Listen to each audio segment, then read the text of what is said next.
Welcome back. 12:09 is your current time. Today marks 1 year since the closure of the westbound side of the Washington Bridge that led to a commuter crisis, really impacting all corners of the Ocean State.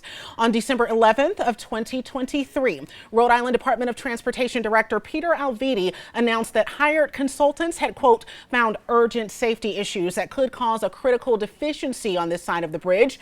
And then RIDOT moved to close the westbound side until further notice. Now, as we have all learned, further notice became late 2025, next year, as RIDOT determined that the bridge needed to be demolished. Demolition was then paused due to legal proceedings to sue companies in charge of the bridge's maintenance. But now we do have some progress. Governor Dan McKee and RIDOT delivered major updates Tuesday, including the names of the two finalists that will be considered for the bridge rebuild. Walsh Construction and American Bridge and MLJ are the finalists to build the new Washington Bridge westbound side. A decision on which company is the best fit for that rebuild process is set to be decided on June 6th. And although there has been some progress in the meantime, the Washington Bridge debacle is still causing a bit of a crisis for residents and businesses in and outside of East Providence. Joining us over Zoom this afternoon is East Providence Mayor Bob DaSilva. Mayor DaSilva, thanks so much for joining us. Afternoon. Thank you for having me on. Absolutely. So as we move a little bit closer to the rebuild of this bridge, what, if any, concerns are you being proactive about for your constituents in dealing with the construction? I mean, I think it's just keeping people informed of the progress of what's going on with the bridge reconstruction, making sure that people follow the road, the rules of the road. I mean, really, where we see problems right now, the major concerns that we see existing when we have accidents or vehicles that break down along that stretch of road on 195 West. Sometimes even when there's an accident at the split at 95 North or South, as far away as that will cause significant backup into our city.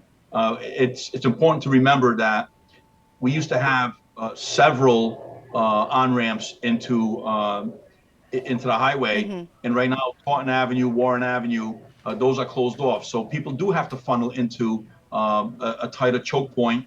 But the reality is, since they opened up the 3 lanes, we see that vehicle traffic is moving much smoother. People have adjusted their travel times. Businesses have evolved their plans. So things seem to be progressing in a much better, smoother fashion. And I think, as you mentioned, those businesses there, people all across the Ocean State have been concerned about the economy in East Providence with that limited access to that area. What can you tell us about the financial assistance that has been offered? I know that the period closed back in October for some of the loans and grants that are available to businesses in the area. We're very grateful that the governor put in some funding to offer grants to the businesses that were impacted. The General Assembly upped that to $1.2 million.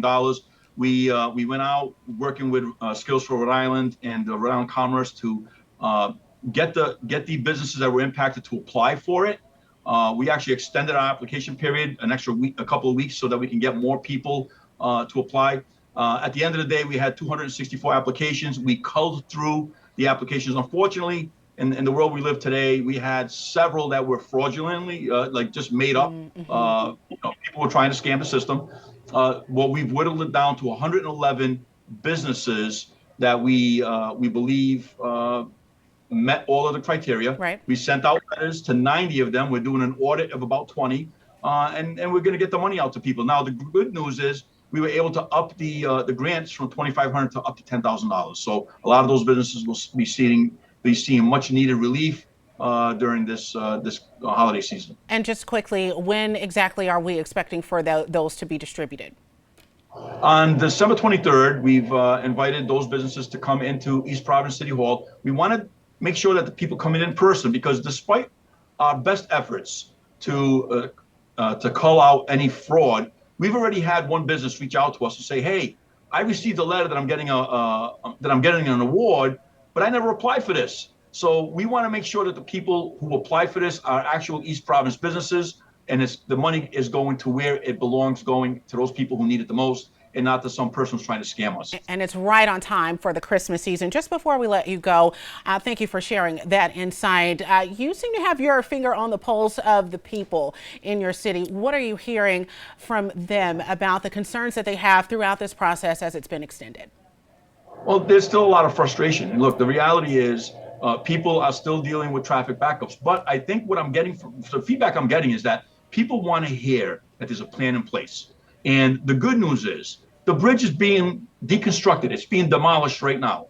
That process is in place. And before you build any new bridge, you have to take down the bridge. So in effect, the process is already going on. And now the governor and DOT have announced that they have two world-renowned bridge builders with over 200 years worth of experience that are interested in building us a bridge. They've got the experience. They've done it before. They've built big bridges. So we're excited about this process moving forward. It's going to get done. It's going to get built.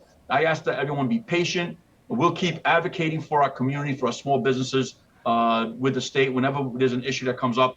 But we are going to be dealing with the traffic that happens when you have an accident or a breakdown on the highway. Of course, and a lot of people share your enthusiasm and looking forward to the completion of that long-awaited project. Thank you, Mayor DaSilva, for joining us. We'll be back in just a bit with the latest update on the severe weather and conditions that we're expecting throughout the course of the day. Stay with us.